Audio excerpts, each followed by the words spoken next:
lantern rite was simply amazing. I'm not sure I'll be able to sleep tonight. Oh, that?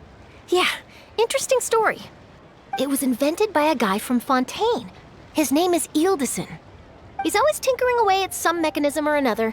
He's even asked the Steambird to write about his inventions on more than one occasion. I believe I have a direct quote from him about this particular one. Yes, here it is.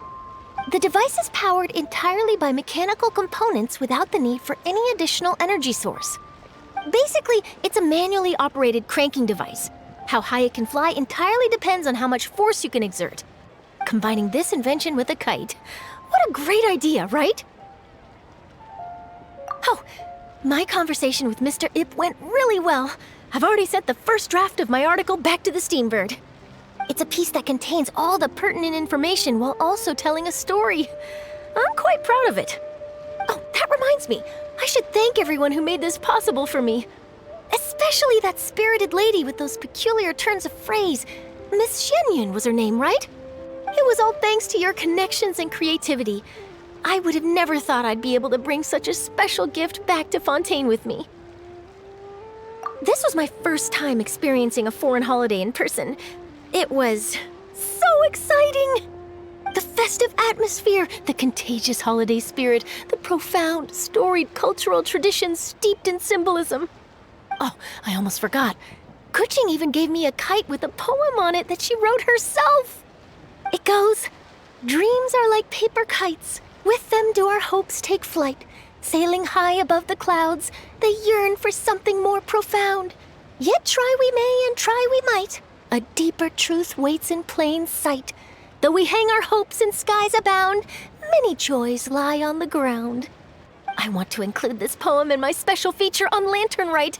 I'm sure a lot of people will love it. Yep, and happy Lantern Rite to you.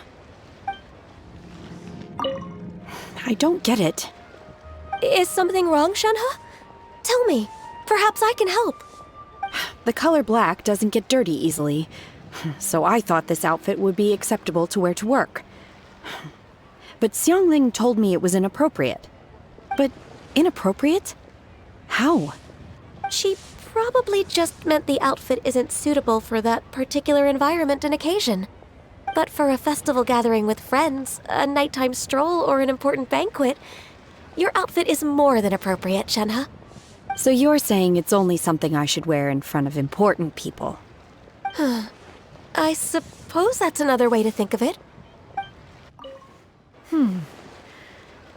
One may have won the kite-flying competition, Yuheng, but this prize should truly be reserved for another. You need not be so humble, Honored Adeptus. Among all the kites, yours was quite literally a cut above the rest. Please accept this prize. You deserve it.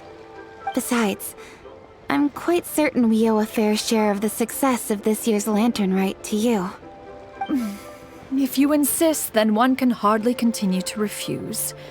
However, there is another matter with which one would ask your assistance. Of course. One would be much obliged if you could distribute this case of Sunglow tea among the Millilith on duty. The security of the festivities rests entirely on their shoulders, after all. One presumes they could always benefit from something to invigorate their spirits. Cloud Retainer is so thoughtful and attentive to others' needs. I would expect nothing less of an esteemed Adeptus such as herself. Understood. I'll get on that right away. A fortuitous result indeed. One's tea surplus has hitherto resolved itself. Our kite is so high up. Thank you for inviting me, Yao Yao. I am having a lot of fun. I'm glad. If you want, we can go fly kites some other time, too. The fun doesn't have to end today. Really? How about we do it during the day next time?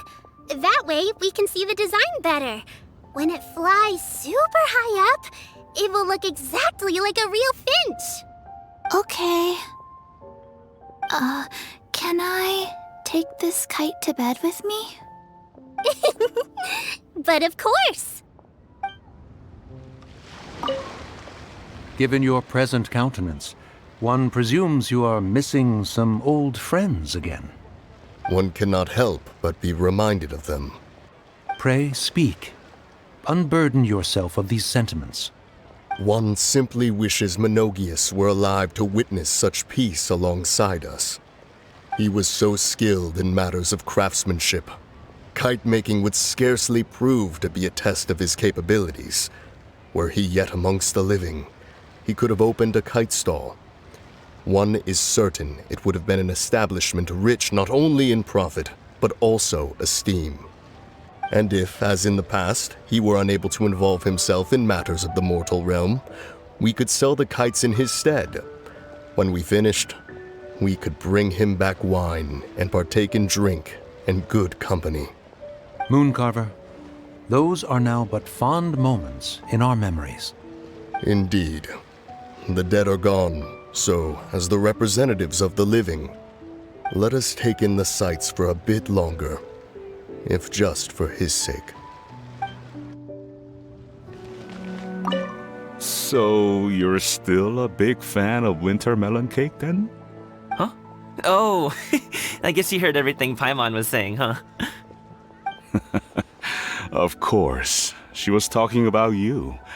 As your father, how could I not listen? Remember back when you were a kid, and you would sit on my shoulders to watch the Wushu dance. On our way back home, you would beg me to buy you some winter melon cake. We would only buy 2 at a time, but before long, we tried the winter melon cake from every vendor that street had to offer. There was also that one time you used your pocket money to treat me. Do you still remember? Yeah, I remember. That was the best winter melon cake I ever had. Let's go back sometime. The shop's still there, and I remember the way. My treat, just like before. Are you sure? Absolutely.